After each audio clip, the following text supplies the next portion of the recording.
Oi, gente. Aproveitei o intervalinho para corrigir meu erro. Olha só, são 70 milhões de pessoas no mundo com o autismo.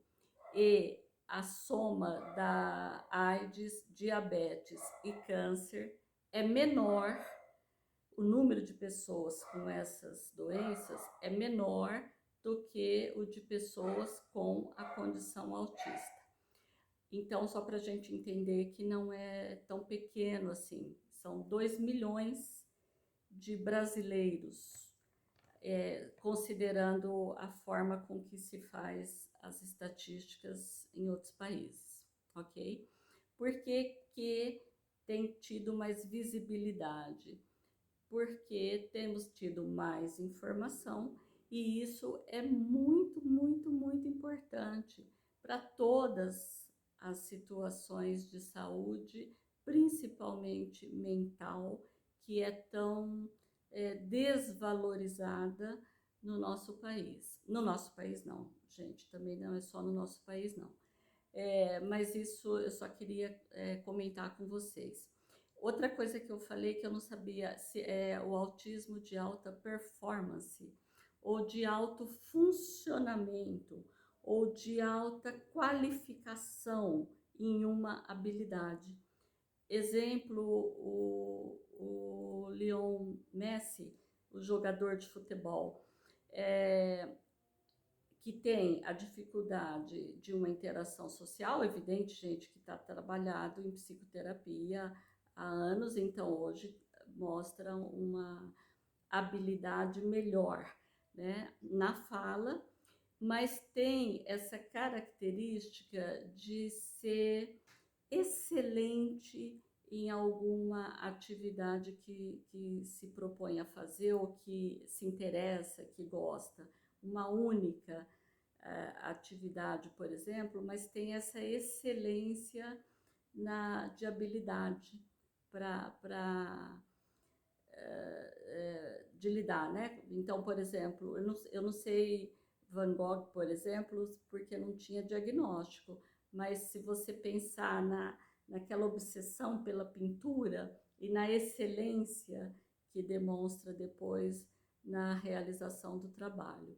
Então, por que, que é importante? Para a gente saber o seguinte, que mesmo o autismo clássico tem formas de terapias, psicoterapia também com os pais, com o ambiente, o contexto, os familiares, etc., para poder entender e saber lidar.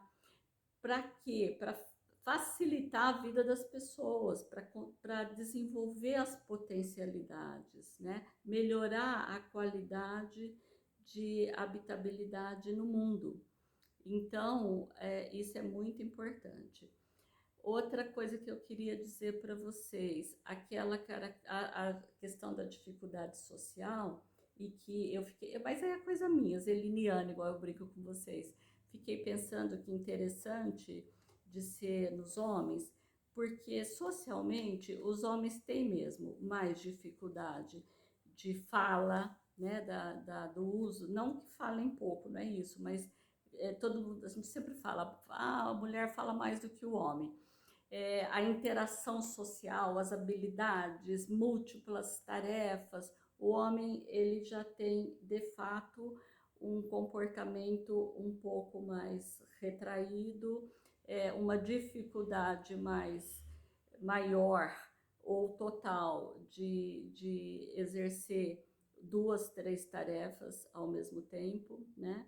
A apreciação pelo seu cantinho, né? A rotina, e por isso que para os meninos em especial, as mães, a gente fala as mães ainda pensando nessa responsabilidade social, mas gente, não é só a mãe, mas é preciso que os pais da criança ou quem cuida da criança exercendo essas funções observe bem os comportamentos e estimule, não é? Porque, então, vou falar uma coisa, por exemplo, falei do olhar, a criança que não levanta os bracinhos você faz um movimento para ir de encontro, normalmente ou tipicamente a criança reage devolvendo o gesto. A criança que pode ter alguma característica do transtorno autista vai ter uma maior dificuldade nesse sentido. Crianças mais quietas, crianças... por exemplo, tive um filho, tenho um filho, que na primeira festinha junina, ele travou no meio da quadra da escola e veio para o afago do colo. Não tinha a questão autista, porque tinha a possibilidade de toque e tal. Mas o que eu quero dizer para vocês é que isso é preciso atentarmos bastante, respeitar e buscarmos entendimento, né? Porque quanto mais você consegue fazer isso, mais facilita as possibilidades de desenvolvimento de algumas funções, de algum comportamento e da linguagem. Então tem essa disfunção social, a disfunção da comunicação verbal e não verbal e a de comportamento. Eu me choco quando eu ouço alguém dizer assim: eu fui na psicóloga, eu levei e a criança não fez nada, e aí ela disse: não, mas eu não pude fazer nada porque ela não falou nada. Gente, desculpa, é porque assim, como em toda área, tem 1000 tipos de formação, né?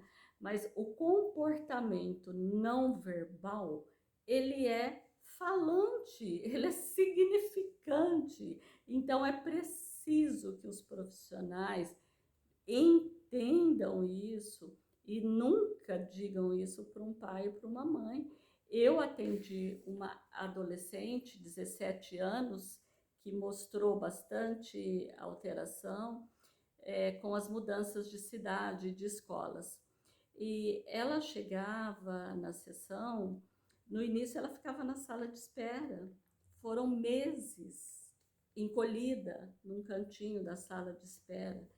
Depois conseguiu entrar pro espaço da sala e mantinha a postura, daí já era fetal também ainda no chão. Depois foi evoluindo, conseguiu deitar-se, ela não queria sentar, porque também não fazia comunicação visual. E, enfim, gente, então assim, é preciso muito estudo, muita formação, muita sensibilidade para lidarmos com as diversidades e entendermos o que tem atrás, né, daquela situação apresentada ali no momento para o psicólogo, para a psicóloga, e a boa e velha anamnese, uma excelente avaliação, né, levantamento de dados da pessoa.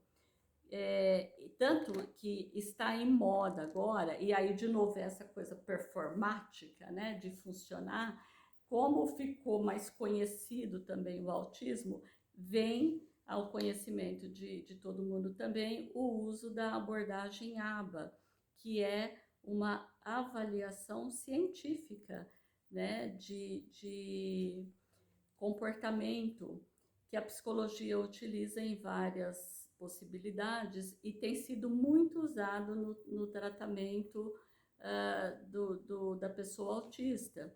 E é bárbaro, é excelente, mas não é só, né? E tem gente que fatura muito divulgando que eu faço abordagem ABA e tal, e às vezes não é só técnica, é preciso uma sensibilidade de leitura da pessoa e de todo o contexto dela.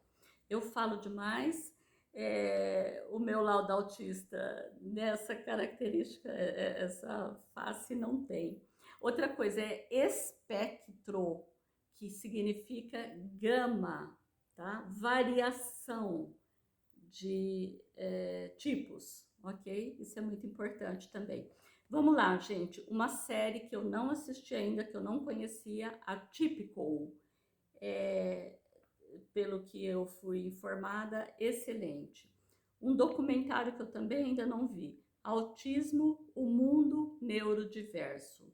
Procurem aí esse parece que é na Netflix. Filmes, vou falar alguns. Rain Man, do Dustin Hoffman e Tom Cruise. Tá falando de inglês demais já, né? Tom Cruise. Esse filme é belíssimo e é um adulto.